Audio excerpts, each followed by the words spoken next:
You only sent me $200. You have no filial piety.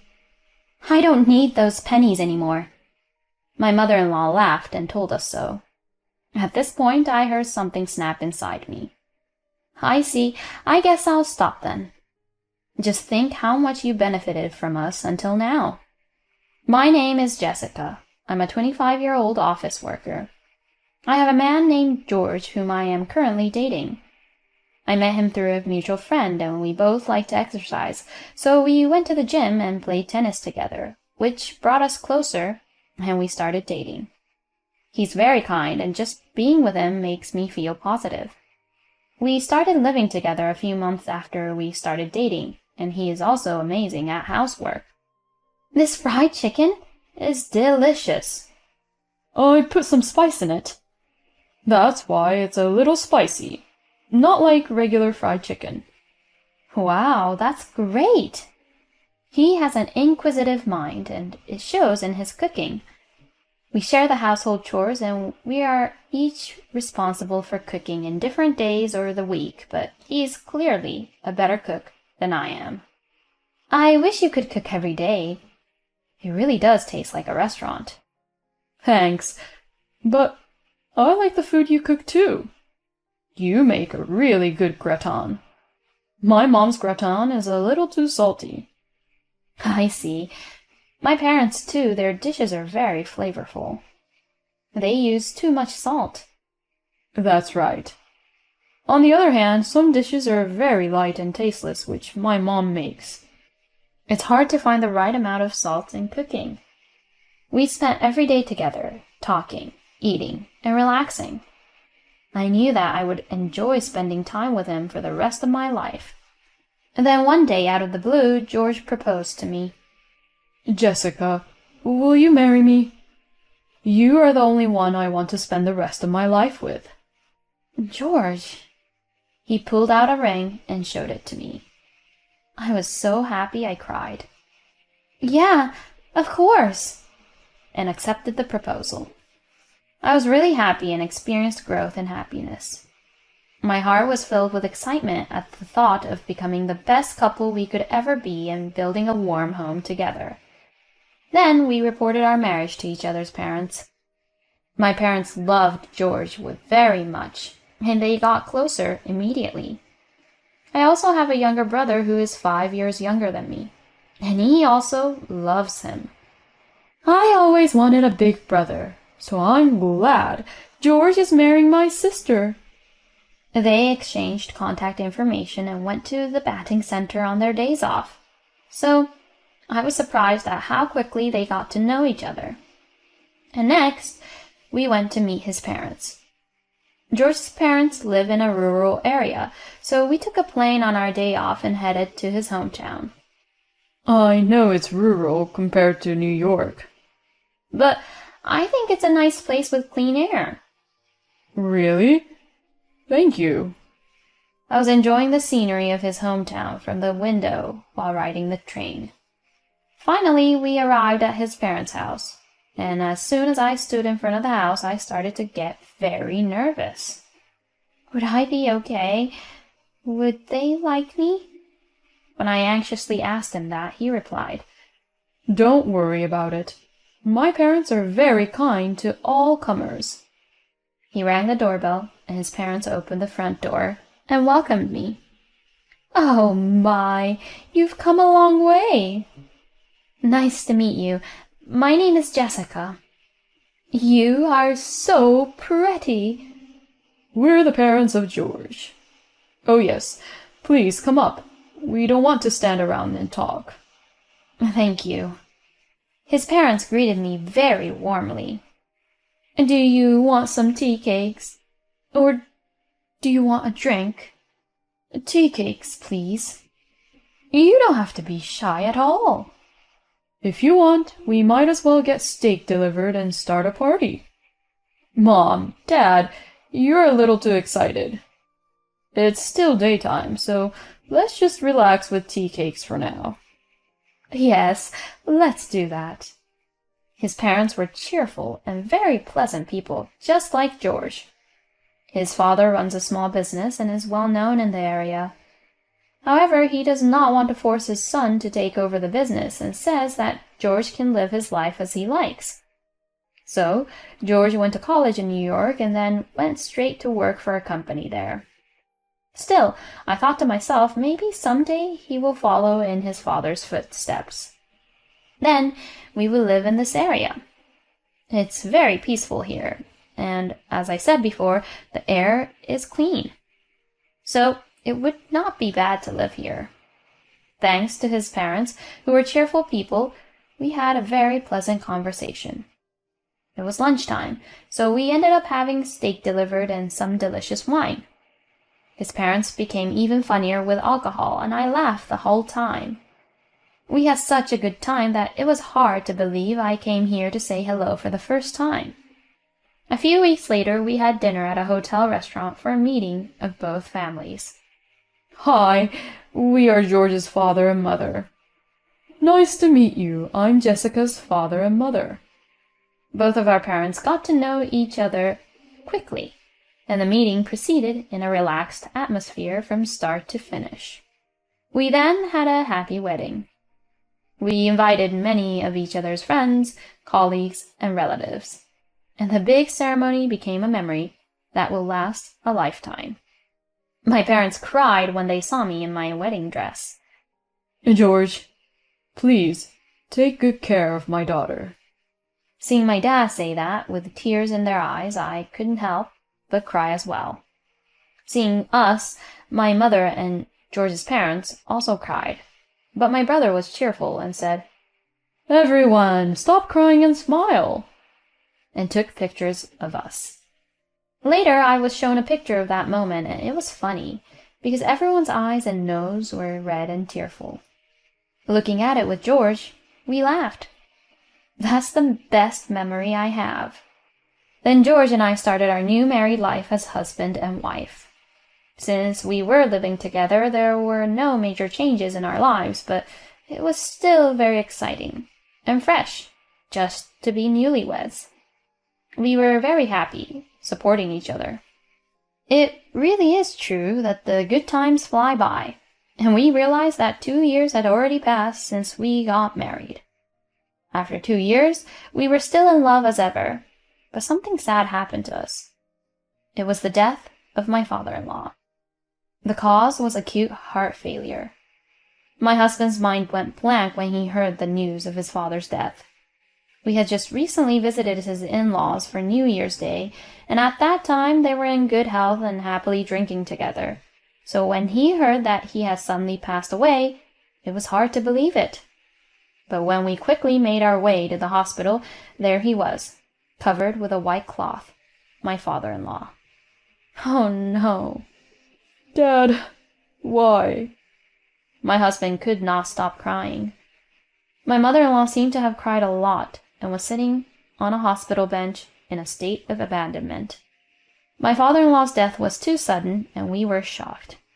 But funeral arrangements had to be made. In addition, my father-in-law would have to deal with a lot of things about his company. My mother-in-law was devastated, so George and I worked together to prepare and arrange for my father-in-law's funeral. Many people attended my father-in-law's funeral, which showed how well liked he was. However, when the funeral was over, a lawyer came to the scene, and my husband and I were told a surprising fact. My husband and I were surprised to learn that my father-in-law's company had not been doing well for several years and had been losing money. The company had no choice but to go bankrupt. We were completely in the dark. When my husband questioned my mother-in-law, she said, "He said it would be fine." She did not seem to have heard many of the details. She said that the company's liabilities due to bankruptcy exceeded $200,000. My husband and I almost collapsed when we heard about such a huge amount of debt. No matter how much my husband and I work together, we do not have enough reserves to prepare such a large sum of money. And my mother-in-law was a housewife, so of course she could not pay. After thinking about what to do, my husband talked with my mother-in-law. and decided to sell my parents-in-law's house first. The family-in-law's house was in a good state because it was bought when my father-in-law was the president of his company. And when we put it on the market, we were lucky enough to sell it for $200,000, the same amount as our debt. For the time being, we were relieved that our debt had been paid. However, we had to think about where my mother-in-law would live. My husband suggested that she come and live with us. My mother-in-law is afraid of New York and does not want to leave her hometown where she has lived for many years. If that is what my mother-in-law wants, we have no choice. So my husband decided to do as she requested and look for an apartment in the same area as my parents-in-law's house. We found an apartment that was just right for a single person to live in, so we decided to have her live there. Thank you so much, Jessica and George. I don't know what I would have done without you two. Mom, don't worry. Yes, we are a family, and you can always count on us if you need help. Thus, my husband and I were relieved when we found a room for my mother-in-law to live in. We contacted my mother-in-law regularly after we returned to New York. Are you doing well? I'm fine. I'm sorry I made you send money to me. No, don't worry about it. I'm sorry that the amount is so small. No, don't say that. It is really helpful. Thank you so much. I'm glad you're pleased. If I get a decent amount of time off, George and I will come to see you. Okay, I'll look forward to it. My mother-in-law was very appreciative of us on the phone.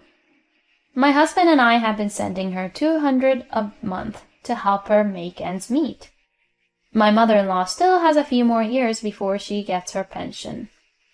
During that time, her life will be a little difficult, but it is still better than not sending money. That is why we sent money to her, although it was not much. After a few years passed, my mother-in-law started to receive a pension. This made her life somewhat easier. But my husband and I continued to send money to my mother-in-law. And I realized that 25 years had passed since I started sending money to my mother-in-law. I was 25 years old when my husband and I got married, but it has been 27 years since we got married, so I am now 52 years old. My mother-in-law, who gave birth to my husband when she was 20, is now 72 years old, and I felt that a long time had passed. And then one day I received a phone call from my mother-in-law. How are you? Jessica, I called you today to ask you for a favor. What is it? Well, actually, my life has been pretty difficult. You see, prices have gone up and things are getting more expensive. That's right. So, I want you to increase my monthly remittance from 200 to 500. 500? I was surprised. That's too much. That would be difficult. Why? You guys have been working in New York for years, so you must be making a good living. I heard that. I heard that wages in New York are much higher than in the countryside. So what's the point of not being able to send more money to me? I was surprised at how aggressive my mother-in-law was. Oh, wait a minute. I can't make a decision on my own, so let me consult with George. Please let me discuss this with George, and I will contact you. When I said this, my mother-in-law agreed with me for the time being. Please, call me as soon as possible because I am having a hard time making ends meet. With that, my mother-in-law hung up the phone.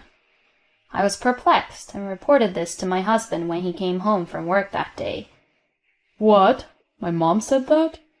Yeah, she seemed a little different from the way she used to be. I see, but 500 is not possible. We have a child, and he is in junior high school now, and we are going to have to pay for school expenses. Yeah, we're still sending money to her, even though it's pretty tight right now. I'll call my mom and let her know. Okay. My husband called my mother-in-law and explained that it would be difficult to raise the amount of money we send her, but she became angry as if she had lost her mind. Why can't you increase my allowance? You are my son. Normally, you would do as you say out of filial piety. Calm down a little, will you? You are the one who is not making calm decisions, are you? We're on the edge, too. You are getting a pension, and it must be not that tight for you. Even when my husband says so, my mother-in-law got angry and wouldn't listen to him, saying that life was tough. My husband was also upset by the change in my mother-in-law. But we did not raise the money we were sending her. Then my mother-in-law started calling me every day. The content was all about asking me to send more money. My mother-in-law called me a lot on my and my husband's phones, even during the daytime without thinking about our convenience. Even if I ignored the calls, I couldn't focus on my work because of the devil's phone calls. And whenever I answered the phone, she would always urge me to increase her remittances. When I refused to increase her remittances, she would call me and say that I was a bastard, and that I should just lay down and die. She also seemed to be making a lot of calls over our phone at home, and she even asked my son, who answered the phone, for the money. Both my husband and I were mentally exhausted by my mother-in-law's persistence. We had to do something about this as soon as possible. My husband and I decided to see my mother-in-law in person. We arrived at the station nearest the house where my mother-in-law lived, and we were suddenly accosted by an elderly woman about the same age as my mother-in-law. George, is that you? Hello, it's been a while. The woman who approached us was the mother of one of my husband's former classmates. They had been close family friends for a long time, and the classmate had come to our wedding. Are you coming home with your wife? Yes, I do. My husband answered while scratching his head. How peaceful it would have been if it was just a homecoming. As my husband laughed bitterly, the mother of the classmate looked a little grim. George, do you know about that? That your mother is a frequent visitor to the casino? We were surprised to hear the statement. According to the story, my mother-in-law goes to the casino every day, and she became so famous among the neighbors. Some of the neighbors have been even asked for money. Oh, no. We finally understood why my mother-in-law wanted money so badly. But we had no idea she was spending all that money on gambling. We immediately went to the apartment where my mother-in-law lived. What are you doing here? My mother-in-law was quite upset when we visited her. Mom, will you please stop calling us to ask for money? When my husband said this, as expected, my mother-in-law's face turned red, and she got angry. What are you talking about? You are my son. You and your wife owe me a good life. If you have the money to pay for the transportation to come all the way here, then give me that money. My mother-in-law shouted. Is that how you take money from us and use it for your casino? How do you know about that? My mother-in-law got upset when we told her about gambling. Mom, don't gamble. It's only destroying you. My husband tried to tell her, but she wouldn't listen to him. Shut up. You just don't know my talent. I recently won the jackpot at a horse race. I won $10,000. Isn't that great? That's 50 times the 200 you guys sent me. In other words, I won the equivalent of about 4 years' worth of money in less than an hour.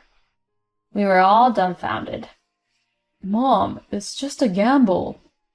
Shut up. Don't underestimate me. You guys send so little money that I have no choice but to increase it like this. You have no filial piety to send me only 200. But now that I know that I have the ability to increase it, I don't need it anymore. I don't need that kind of penny. My mother-in-law said to us with a broad smile on her face. At this point, I heard something snap inside me. Oh well, I guess we'll stop then. Right, since you don't seem to need us anymore. When we said that, my mother-in-law scowled for a moment, but she immediately said, That's fine. Let's cut the ties between parent and child now. Finally, we were completely at odds with each other. We didn't expect my mother-in-law to become a gambler like this, but we had tried to be there for her enough. But she has rejected all of our attempts, so it can't be helped. Just think how much you have benefited from us. We immediately left my parents-in-law's house and went back to our own house. About a month passed. As expected, I received a devil's phone call from my mother-in-law. It was my day off, so I decided to answer the phone. Hello, what's the matter? Jessica, what's going on? I received a notice the rent is not paid. That's right. My husband and I had done all the transfers and stuff. I explained it all to you when you moved into the house, didn't I? We said we would pay the rent, utilities, water, etc. on your behalf. Really? What are you talking about? Didn't you ever wonder why you didn't have to pay rent or anything before? Well, I thought that was a welfare thing because I am low income. I'm so stunned. We were sending you $200 a month after we were responsible for the money that cost you over $1,000 a month. And you talk about it as if we didn't do anything, which is crazy. I'm sorry, Jessica. I completely forgot about that. I apologize, so can you send me $200 a month again? No, I don't send money anymore. Besides, now that you have the $10,000, you can live on it for a while, right? Well, that's the thing. I thought I could increase it a little more, so I put half of the $5,000 into horse racing, and it was gone in an instant. Really?